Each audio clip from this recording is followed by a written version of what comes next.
Isang pinagpalang umaga ng muli sa inyong lahat. Amen. Good morning. Good morning! Good morning! Palagpakan na natin ang ating Panginoon. Mag-bless po na tayo sa ating pag-aawitan. Amen.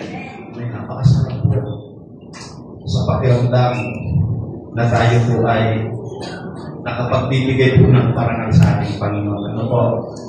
At sa umaga pong ito po, good morning po kina Pastor Val at Pastor Vivi. Good morning po. Magandang gabi sa kanila. Sa mga kapatid natin na wala pa ngayon, ano ang ginagawa nila. Nawa, pagpalain kayo patuloy ni Lord. Ano man ang kalalagayan ng bawat isa, ano po. Kaya pala ito. Wala po pala yung mata.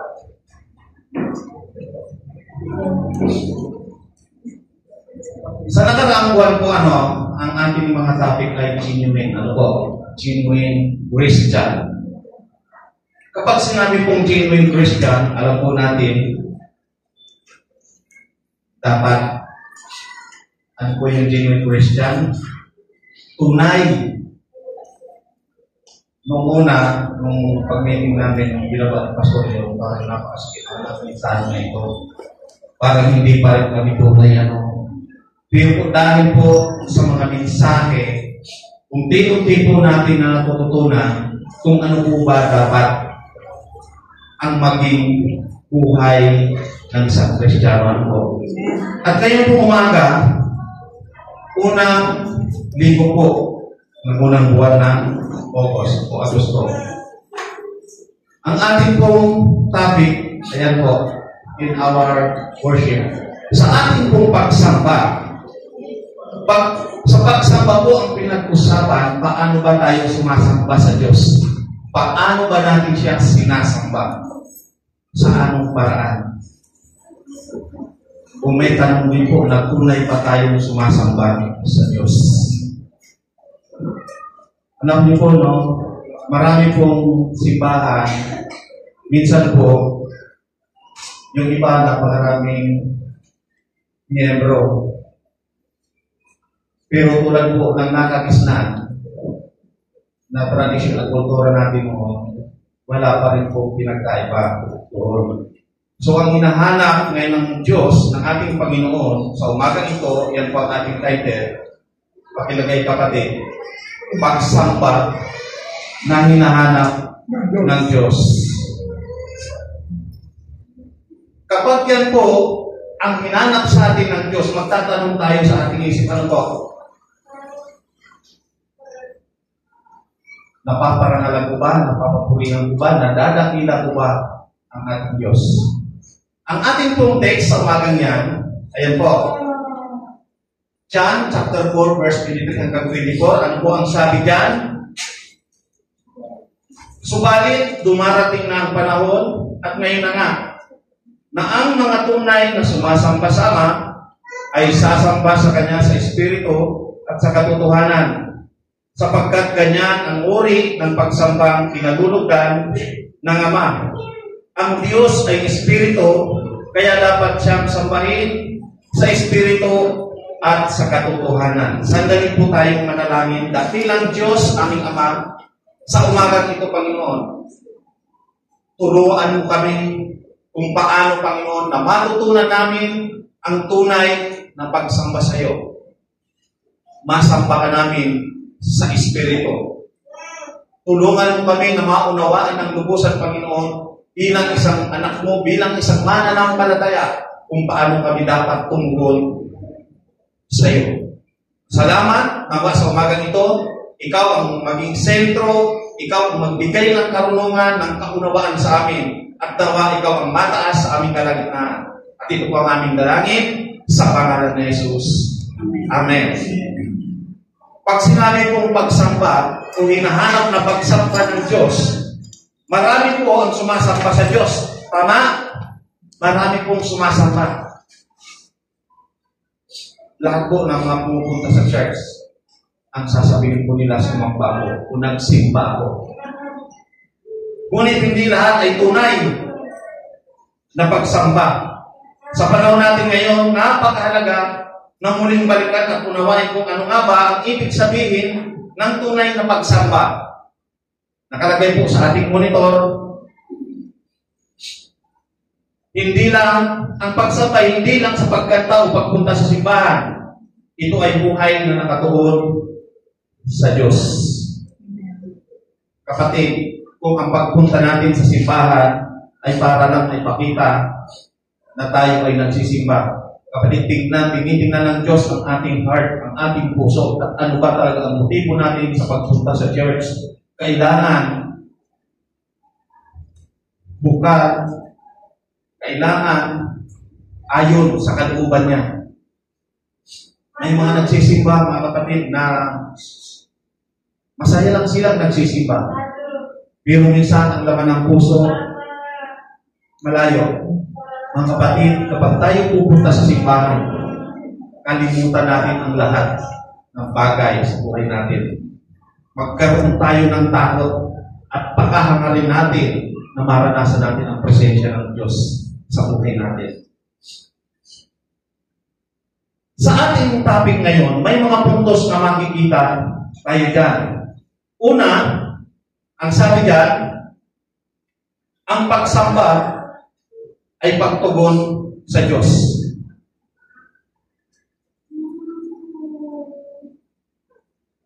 Ang Diyos ay karapat-dapat sa lahat ng karangalan, papuri, pagsamba dahil sa kanyang kabanalan, kapangyarihan at kabutihan. Ang ibig sabihin, ibigay ninyo sa Panginoon at kilalanin siya kung sino siya at ipakita iyon sa ating pagsamba at pamumuhay. Makikita po iyan sa ating buhay. Ang sabi diyan, ibigay ang nararapat na papuri sa Diyos. Tingnan po natin. Ang pagsamba ay pagtugon sa Diyos. Ano po? Pagsamba ay tugon sa kanyang kabutihan, katapatan at kadakilaan.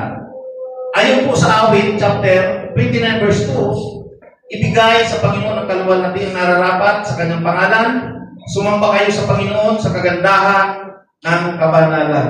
Ano po sa pang-unawa natin kapag sinabing sumamba sa kagandahan ng kanyang kabanalan?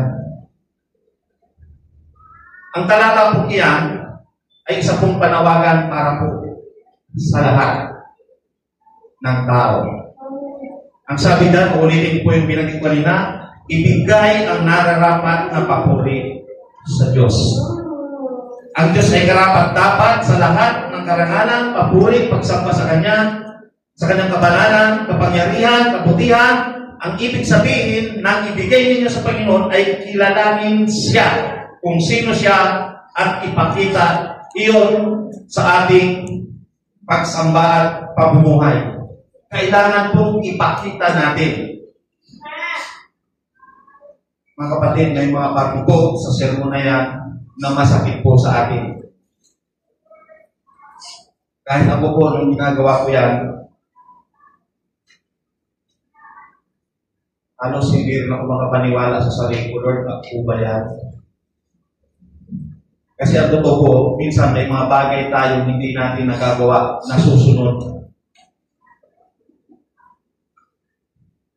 Ang ikalawa po, sumamba sa kanya ng may banal na kagandahan. Yung kagandahan po, banal na kagandahan, tumutukoy sa kabanalan ng Diyos. Ang kanyang dalisayan, kaluwalhatian at kabanal-banalang presensya. Ang tunay na pagsamba ay hindi lang sa emosyonal o panlabas, kundi isang pugon ng ating puso na may paggalang sa Diyos.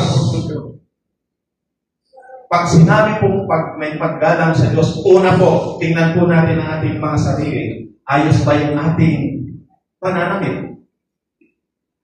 Hindi naman po tinitingnan ng Diyos kung tayo ay pugi-pugi o magandang-maganda, kundi ang tinitingnan niya ang ating puso. Pero mas masarap po sa kung tayo ang puso natin ay tama, mas maganda po na harap tayo sa Lord na maayos po tayo. Kahit marami po tayong pinagdadaan ng pagsubok sa buhay. Alam niyo po, kahit nagaan na ka-stable ng buhay ng isang tao, hindi po siya nawawalan ng trials. Sino palang pagsubok dito? Wala, no? Salamat sa Diyos. Thank you, Lord. Ipagpasalamat natin yan. Pero ang totoo, mayroon, nahihiyakan kayo. Lahat po tayo, maliit na bagay, malaki man, na mga pagsubok yan, parte po yan ng pagpapatatag sa ating pananampalataya. Kung paano ba tayo magpapatuloy. Sabi ni Pastor kanina, dahil wala lang pera. Tama mo siya kanina, yung walang pera, hindi na siya magliliwanag, namatay na yung ilaw. Hindi ko ganon, kahit walang pera o may pera, maglilingkod tayo kay Lord. Amen. Pupunta tayo, mananambahan tayo. Kasi hindi po mahalaga sa Diyos ang pera. Natatandaan po natin, dyan madadaanan po natin. Pinakamahalaga sa Diyos ang paghandog ng sarili mo sa Kanya. Hindi po yung tungkol sa pera.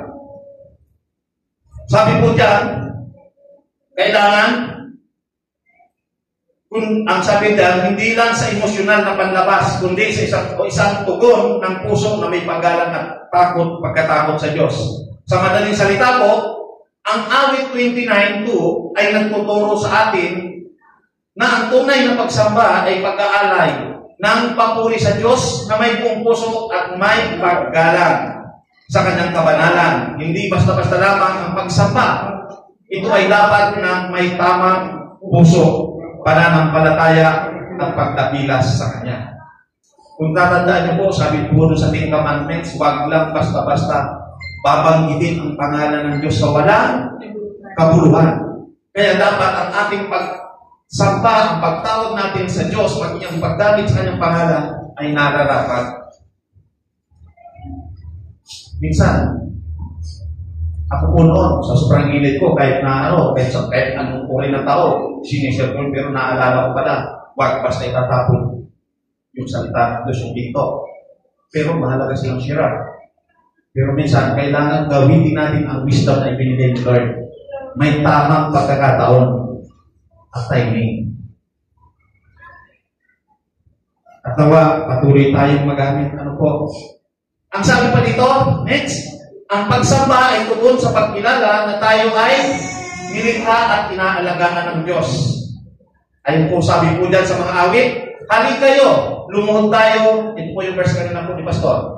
Ang sabi dyan, sa verse 6, halik kayo, lumuhod tayo at sumamba sa Panginoon na lumikha sa atin. Dahil siya ang ating Diyos at tayo ang kanyang mga mamamayan na gaya ng mga tupa sa kanyang kawan na kanyang binabantayan at inaalagaan. Kapag narinig ninyo ang tinig niya. Ang pagsamba po ay tugon po sa pagkilala na tayo ay nilikha at inaalagaan ng Diyos.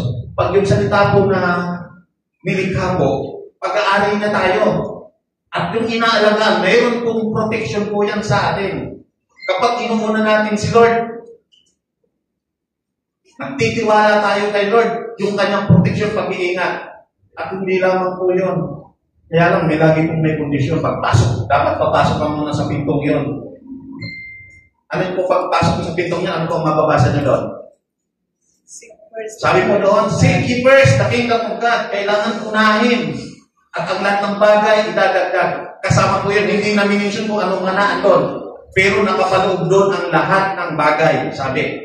At ang lahat ng bagay ay pawang idaragdag. So, maraming matatanggap, pero kailangan mo munang pumasok doon. Mga kapatid, isa pong hamon ito sa atin, ano po? May mga kaibigan tayo. Sino ba lang kaibigan dito? Lahat tayo meron, ano po? Sumagot kayo? Amen. Lahat tayo meron, isa pong hamon sa atin. Sabi ni Pastor kanina, ano yung kanta ni Pastor? Come to Sunday School. Come to Sunday School. Tapos ano yung sa Pastor? Every Sunday morning, come to Sunday School. Tapos ano ba doon? Bring someone with you. O, diba? Mag-invite po tayo. Hindi po yun memorial. Hindi pa ako lang ng Sunday School. Ano po? Salamat nga sa Diyos kasi si Pastor galing talaga siya mula lumalit. Meron pa po dito si kapatid, Stanley. Galing sila ng Sunday School. Ako po hindi. Ang Sunday School namin po noon ay, alam na ninyo, may pasal-pasal po kami dati. Pero ano po yun? Yun yung kabataan ko kasi minanang tradisyon, dumating sa pagkakataon na Ang sabi ko nga sa kanya, kung hindi ako na-invite sa Bible study at hindi ako nakapagbasa ng Biblia, hindi ko rin po alam. At hanggang sa ngayon, inilalaban ko yun. Pero, sa halip na sila ay maging kaaway natin, mas maawa tayo. Bakit? Hindi rin po nila alam. Uunawain natin sila. Aabutin natin sila. Kaya kung sino man ang mga may kaibigan dito, ano po? Kaibigan. Pwede natin silang imbitahan. At trabaho po natin yun. Pero, take note po, no? Unang-una po ito sa pamilya. Pamilya po natin, unahin natin. Lagi, alam niyo po, mas mahirap imbitahin yung pamilya. Bakit po? Bakit? Sinakalang. Ang totoo po, kailangan makita yung ilaw. Sabi kanina, sabi ni Jesus Christ, I am the way. I am the light of the Lord. I am the light of the world. Sabi niya. Diba, siyang ilaw. Kailangan yung mga naging Kristiyano sa loob ng tahanan, sila yung mag-ilaw, mag-iwanag. Paano kung andap-andap?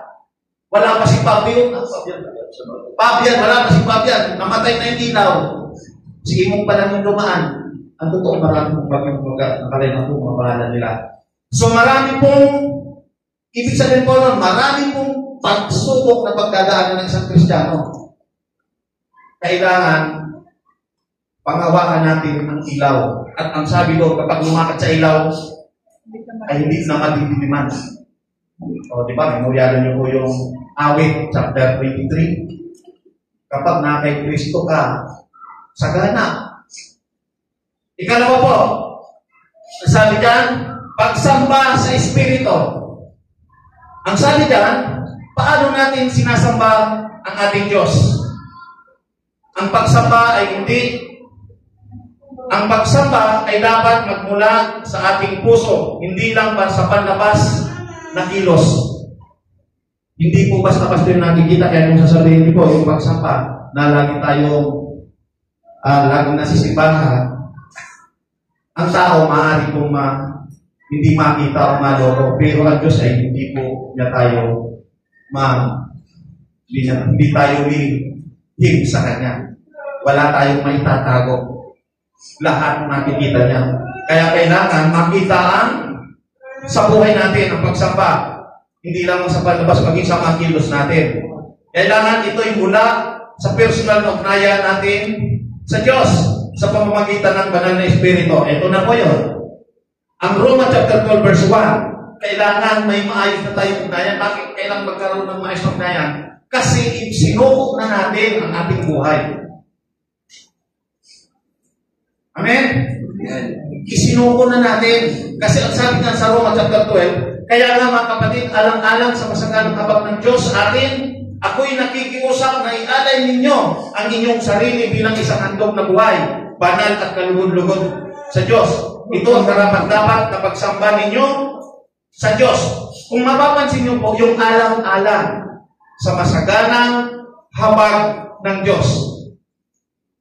Ito po yung tumutukoy sa lahat ng ginawa ng Diyos para po sa akin at sa inyo. Kaya nga nakikiusap si Pablo na alang-alang sa masaganang habag ng Diyos, ialay ninyo. Hindi po ito basta biro. Alam niyo po, kanina, habang nag-worship pa lang tayo, ano po, ang mensahe na yan ay laging iniisip, Lord, paano ba namin magagawa? At totoo, tayo meron bilang tao ang ating mood, maging ang ating pananaw, paiba-iba. Pero pagdating sa Diyos, dapat laging nananatili. Dapat lagi tayong nakatuon doon. Sabi diyan, dahil sa awa ng Diyos, may dahilan tayong magpakumbaba at mag-alay ng ating buhay. Bakit po? Yung alang-alang po kasi na sinasabi ni Pablo na dapat natin na inalay kasi naranasan natin na minsan yung habag ng Diyos. Kapag hindi natin ginawa, may pagtugon ba doon? Meron bang pagsunod roon? Ang sabi pa rin ito ay tumutukoy sa lahat ng ginawa ng Diyos para sa atin. ang kaligtasan, kapatawaran at biyaya na tinalakay ni Pablo sa mga naunang kabanata. Yung babasahin po natin yun, pinaliwanag na po niya dyan. Sabi dyan, ialay ninyo ang inyong mga sarili bilang isang handog na buhay. Buhay po ang pinasinasabi ng Biblia. Ang sabi po ni Pablo, handog na buhay, hindi patay. Hindi robot na kung ano yan iutos, gawin mo to, ganyan. Hindi po ritual. Handog na buhay, kailangan buhay, may pagkukusa. Alam dapat natin kung ano yung pinagagawa ni Lord. Ang sabi dyan, buong pagkatao mo, buong ikaw, at kasama dito, yung time, yung oras natin, yung talent. Kung anong meron ka, kung anong meron tayo, yung talento, worship.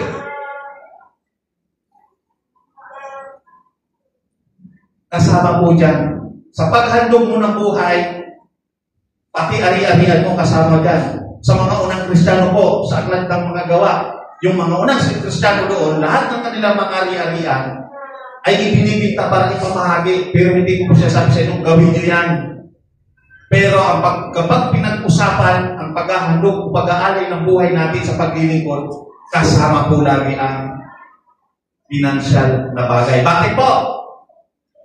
Gusto ninyong lumaki ang DOTC Church? Gusto niyo? Ang mission po ng DOTC Church na andyan po ang lumaki ang iglesia, ang magpahayag, ang mag-mission.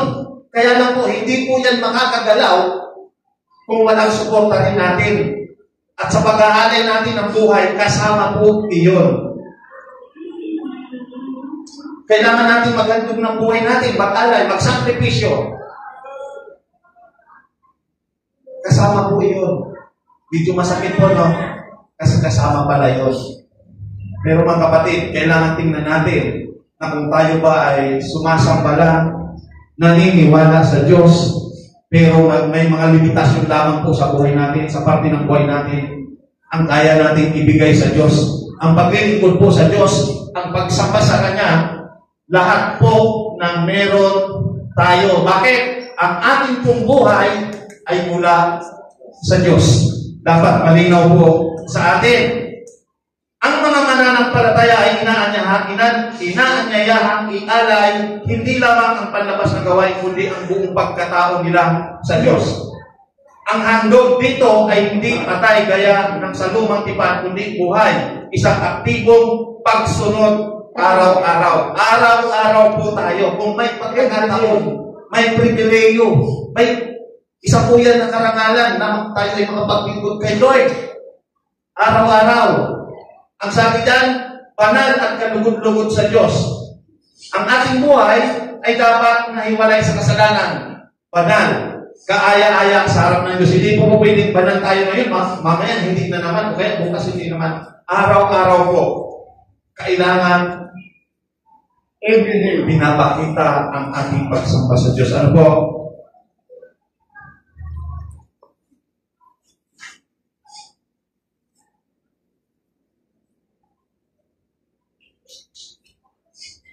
Ang sabi dyan, hindi sapat ang pag-alay ng sarili kung patuloy tayong namumuhay sa kasalanan.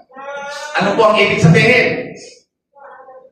Kung tayo po nag-alay ng ating sarili, hindi po pwedeng pag-alis natin dito, pagdating natin sa labas, iba naman ang ginagawa natin.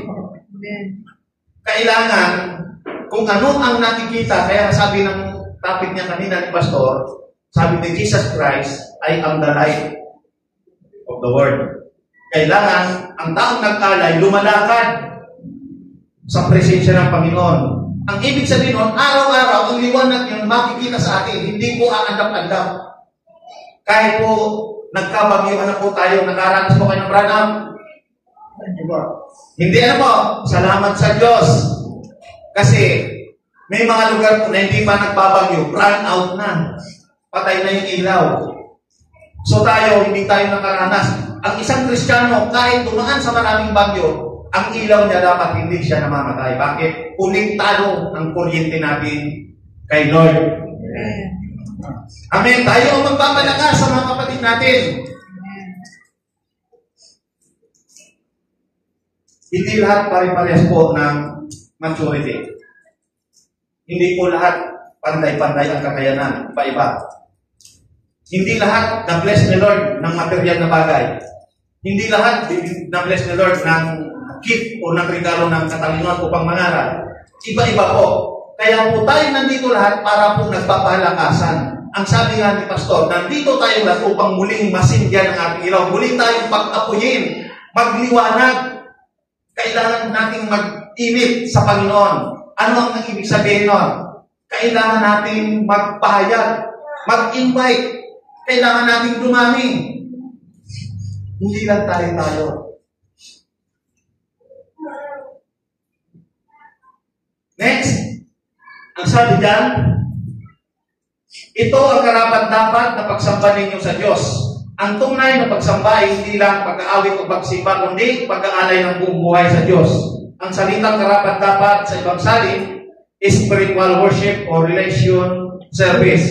Ay nangangahulugang ito ang makatwirang tugon sa kabutihan ng Diyos. Sa makatwid po, ang Roma chapter 12:1 ay nagsasabi na ang tamang tugon sa awat pag-ibig ng Diyos ay ang pag-aalay ng buhay sa Kanya bilang isang buhay na handog, banal, kalugod-lugod at ginagamit sa Kanyang layunin. Ito ang tunay na anyo ng pagsamba, hindi lamang panlabas kundi isang buhay na puspos ng pagsunod at pananampalataya. Puspos ng pagsunod at nananampalataya sa pananampalataya. At ang ikatlo po, ang sabi po dyan, pagsamba sa katotohanan. Ang batayan ng ating pagsamba ay ang salita ng Diyos. Kasi walang ibang katotohanan kundi ang salita ng ating Panginoon. Dapat nakabatay ang ating pagsamba. Hindi sa batang emosyon, kailangan ito ay ayon sa katotohanan ng kanyang salita. Sabi po sa mga Salmo, chapter 19, 119, 105, ang sabi, ang iyong salita ay ilawan sa aking mga paa at liwanag sa aking landas. Ang salita ng Diyos ang nagsisilbing gabay sa buhay. Sinong naniniwala doon? Lahat tayo, mga kapatid. Ang sabi dyan, ang salita ng Diyos ang ilawan ng ating mga paa. Ang liwanag dapat sa ating landas. Ngayon, kung hindi tayo nakadepende sa salita ng Panginoon, anong liwanag ang makukuha natin? Kailangan doon tayo nakapokus. Doon tayo nakatingin. Ang salita ng Diyos ang nagsisilbing gabay sa ating buhay. Tulad ng ilaw sa gitna ng kadiliman. Ito ang tumutulong sa atin upang makita ang tamang daan at makaiwas sa kasalanan. Tandaan po natin, kapag may ilaw, ang sabi dyan, ito ang nagiging ilaw sa gitna ng kadiliman. Ito ang tumutulong sa atin upang makita ang tamang daan at makaiwas sa kasalanan. So napakahalaga po niyan para daw tayo makaiwas na makagawa ng kasalanan sa ating Diyos. Sa bawat hakbang, ang kanyang salita ang nagbibigay linaw at direksyon. Kaya nga po, lalo na po, kung tayo ay may mga pangarap sa buhay, kahit po tayo may edad na po, ano po, meron po tayong goal, meron tayong mga ninanais sa buhay. At ang tanging susi lamang po ng solusyon ay ang salita ng Panginoon. Ipagkatiwala natin sa kanyang mga plano dahil pag tayo nagtiwala, ang Diyos nakikita tayo, ang puso natin, pag tama ito, binibigay niya. Pero tandaan po natin, mga kapatid, hindi po tungkol sa kasaganaan ng buhay ang tinutukoy lagi dito. Ano po, na kapag tayo sumunod, ay yayaman tayo, magkakaroon tayo ng kotse, bahay, at lupa. Yun lang, buong buhay mo na hindi ka nagsakit. Nagkaroon ng sakit, isa ng malaking pagpapala. Amen. Amen. Hindi natin kailangan ng pera kapag kung tayo magkakasakit din lang. Hindi masaya yun. Pero pag hiningi natin kay Lord, sumunod tayo kay Lord, na-bless ka na ni Lord. Naalala niyo si Solomon? Ang hiningi lang niya sa Lord ay wisdom. Pero pag nakita ng Diyos ang puso ng tao na tama, hindi lang wisdom ang bibigay sa kanya. Marunong siyang sumunod, marunong siyang magpakumbaba. Sigurado po, matatanggap natin ang blessings ng Lord. Sabi dito, ang tunay na pagsamba ay makikita sa ating pamumuhay. Tinod ko, no, yung dating kapitbahay ko may sa pungkil ko, no, maputol ko lang saglit na po. Yung kapitbahay namin doon na nagalit sa akin kasi yung kaaway niya yung dating nakatapos nung umalis na. Sabi doon nung nakita niya ako, nagkukwento siya tungkol doon, pero yung umalis na yun, nagkukwento rin tungkol sa kanya. Nasabi niya, masama ang ugali noon. At tira dyan, kaya masagkagalit sila, kaya umalis. Yung motor pa niya, sakyan ko, hiniwa yung mga gulong. Kasi nakaaway. Tapos ito yung naman siya, pag kinukwento siya, masama ang ugali yan. Mga nagliinuman sila, tapos kaaway nga yung mga naan dyan. Ngayon, ito naman, yung kinuwento niya, pag yan naan dyan, aangkinin niya yung mga naan dyan, lahat ng mga halaman, yung mga dyan, aangkinin niya. Tama naman yung sinabi niya, kasi kaharap kami. Sabi niya sa akin, lahat na niya yan, naan dyan tanim, akin yan.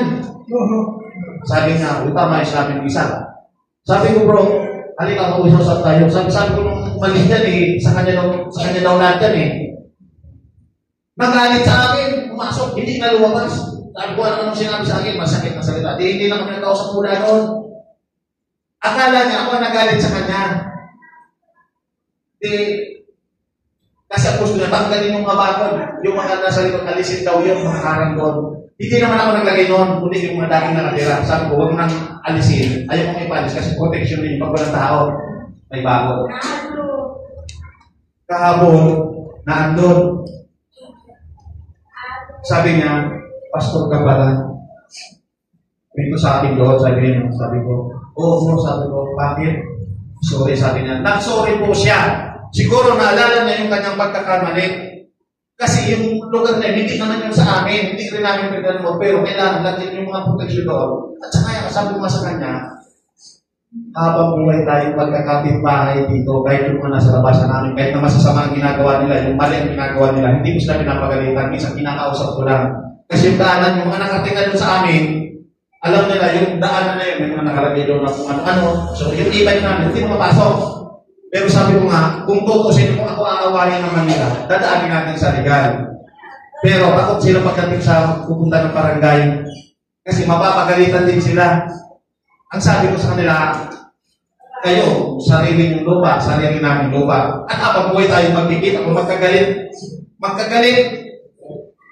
Siyempre, habang buhay kayong magkagalit doon. Hindi yung magugusto nyo, habang buhay kayo doon magkasama. Yung isang tindahan din po doon, may nanay din po ng lola, nagalit sa akin yun nung isang beses. Sa bandang ulit, siguro nariyan, mahilig siya makipagtalo. Sabi ko nanay, hindi naman gano'n. Nagsorry din po siya.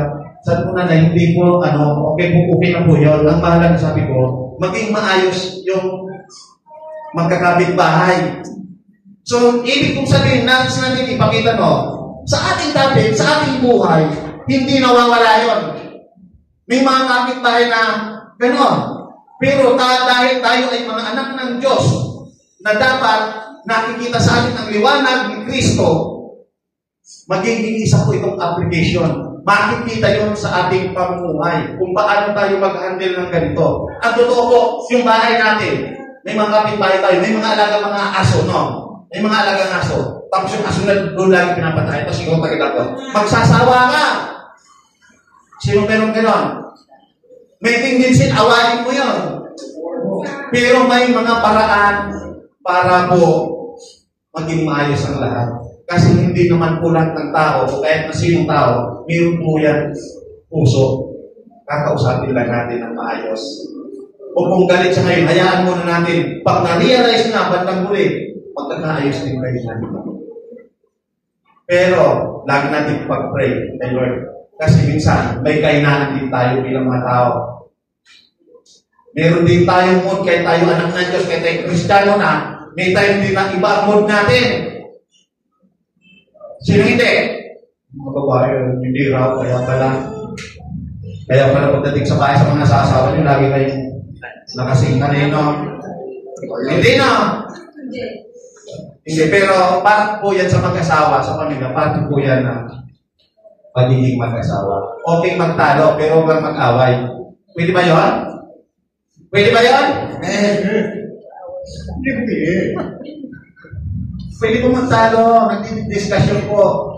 Pero hindi po ibig sabihin na nag-aaway na kayo. Meron kasi nagtatalo na hindi talaga nagpapataluan. Gusto lang pa sila tama, ito si tama. Ang totoo po sa pag-aaway ng mag-asawa, sa bandang huli po nagkakaintindihan, nagkakaunawaan yan. Pagdating ng gabi, magkatabi kayo, alam ng sarili, sisikuhan pa rin kayo.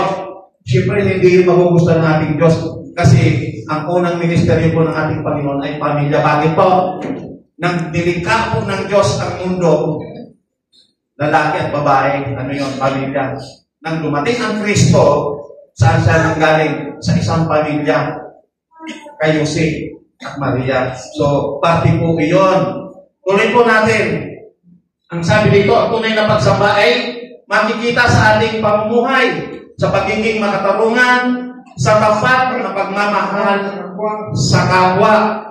O, tingnan niyo po, ang tunay na pagsamba, nasasamba natin ang Diyos. Tingnan niyo pong mabuti mga kapatid, ang tunay na pagsamba ay makikita sa ating pamumuhay, sa pagiging makatarungan, sa tapat na pagmamahal sa kapwa at sa mapagpakumbabang pagsunod sa kalooban ng Diyos. Ito ang mahalaga sa Kanya. Micah chapter 6 verse 6 hanggang 8. Anong sabi dyan? Ano ang dapat kong dalhin sa aking pagsamba kay Yahweh, ang Diyos na kalangitan? Magdadala ba ako ng guyang 1 taon kulang bilang handog na sinusunog sa kanyang harapan? Manunugod kaya siya kung handugan ko ng libu-libong tupa o maapaw na langis ng ulibo? Ihandog ko ba sa kanyang aking anak na panganay ang laman ng aking laman bilang kabayaran ng aking mga kasalanan? Sabi po ng verse 8, ano po dyan ang sabi?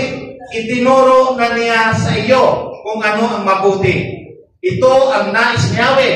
Maging makatarungan ka sa lahat ng bagay. Patuloy mong mahalin ang iyong kapwa at buong pagpapakumbabang sumunod ka sa Diyos. Iyon ang kailangan ng Diyos. Kapag sinabi, ang sabi dyan, maging makatarungan ka, ibig sabihin ito patas, kaya nagpupunto ko sa inyo, sa ating mga kapitbahay pa lang, neighbor, maging makatarungan o patas. Huwag natin gagamitin yung may mga authority natin. O yung pagiging, sabihin natin kung ano man meron tayo, kung tayo ay nakataas, nakakaangat sa buhay, huwag natin pong gamitin. Ituring po natin sila ng kapantay lang natin ano po. Dahil sa paningin ng Diyos, pantay-pantay lang po tayo. Wala pong mas mataas. Lahat po tayo harap sa ating Diyos. Ang sabi diyan, hindi naghahanap ang Diyos ng magarbong handog o ritual, kundi sa pamumuhay ng may katarungan, awa at kababaang loob. Ang Diyos ay nalulugod sa pagsambangis niya sa buhay batay sa katotohanan ng kanyang kalooban. Saan daw mo nalulugod ang ating Diyos? Kung atin pong isinasapamuhay ang ating tinanggap mula sa ating Diyos. Ang ika-4, ang sabi diyan, ang pagsamba ay buhay na may pagsunod. Tandaan po natin, buhay na may pagsunod. Ang tunay na pagsamba ay nakikita sa ating pamumuhay araw-araw. Pagsunod sa kalooban ng Diyos ay isang paraan ng pagsamba. Siyempre, mahirap pong sumunod minsan. Sino po ang nakakasunod? Pero sinabi po dyan, kailangan sumunod sa kalooban ng Diyos.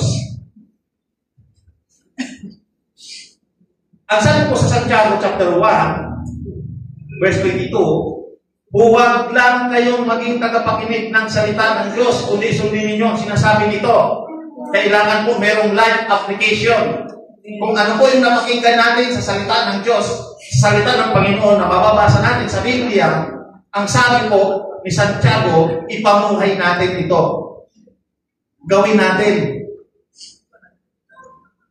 Paano natin yung gagawin? Ang sabi pa dito, dahil kung hindi, ang sabi ng karugtong niya, kung hindi, dinadaya nyo lang ang inyong sarili. Masakit po yan. Parang sabi ng kaibigan ko, niluloko mo tayo. Siya lang naman yung nagsasalita, ba't nadamay ako? Kapatid, niluloko mo tayo. Nadamay ako, di ba? Yung salita niyo gano'n. Sabi niya, ikaw lang nagluloko, ba't ako kasama? Niluloko mo na tayo. Pero yun, ang isa po dyan na palatandaan. Kailangan daw, sabi Santiago, kung ano ang ating napakinggan, nabasa, dapat ipaguhay natin ito sa ating sarili. Kaya ako po, minsan, ito po, talagang medyo mahirap talaga yan. Pero bago ko po yan, ngayon itinuturo o dinideliver ng mensahe, bago ko yan bitbitin, kahit ako po ay medyo nahihirapan din po yan. Lahat po tayo, dahil tao tayo. Pero, kaya naman pong gawin yan. Unti-unti lang. At makikita po yan sa buhay natin. Ang sabi nga dyan, gawing life application. Hindi lang kaalaman o pakikinig ang mahalaga. Ang pamumuhay sa katotohanan ng salita, ang mahalaga, ibig sabihin, ang mga narinig natin sa Biblia, sa sermon o sa devotion, ay dapat nakikita sa ating mga desisyon at ugali. Amen. Amen? Amen. Pwede tayong magalit, pero pwede kontrolin. Tama? Kasi minsan, yung mga desisyon natin, di ba, yung sa ugali natin, ang totoo, lahat naman tayo mayroong ganon. Na kapag tayo nakaka-reading ng hindi maganda at lalo na kung patungkol sa atin at lalo na pakiramdam natin tayo ay naabi, ang tendency natin lagi ay magagalit. Mag-respond tayo ay galit din, siyempre. Kasi iniisip natin tayo ang tama. Pero sa halip na gawin natin yung mag-respond na hindi maganda, ang sabi ng ni Pastor Paul, inhale, exhale muna. Kaya kasi isang sulok, manahimik, i-relax, at malalaman mo, bibigyan ka ng wisdom ni Lord, tama mo yun. Sa halip na magalit, mag-respond ka agad.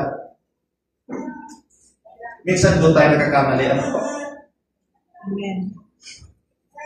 So, salamat sa Diyos. At yan ay lagi pong pinapaalala sa atin.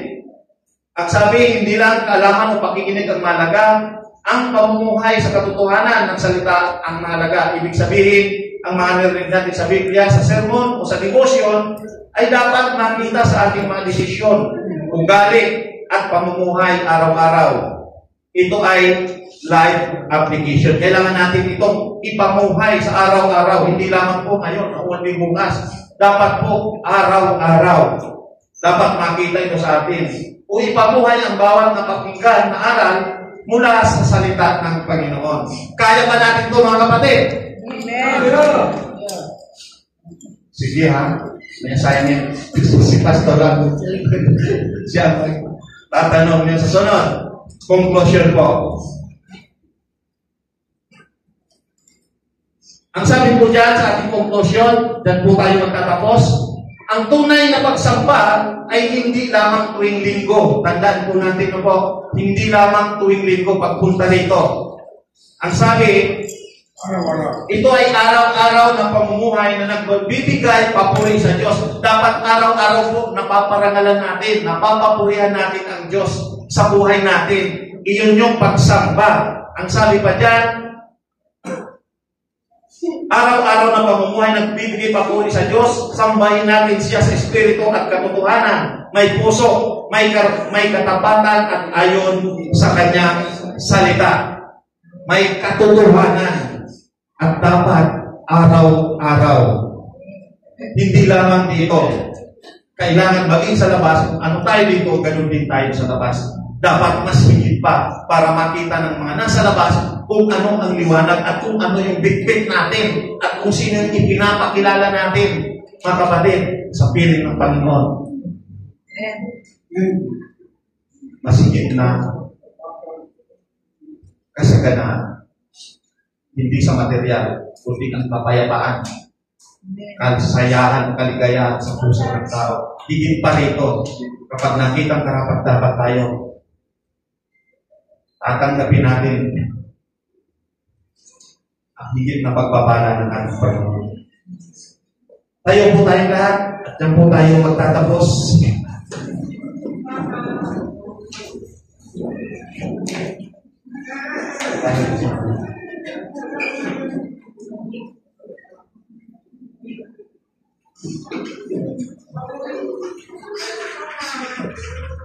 Hallelujah.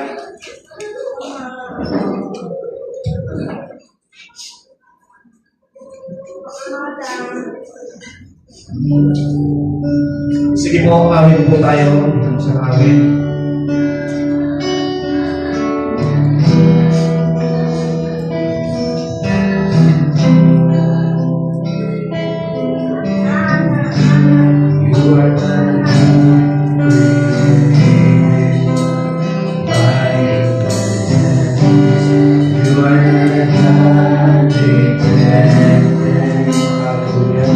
Yes, salamat po.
Dakilang Ama, salamat Panginoon sa mensahe mo sa umaga na ito, Panginoon.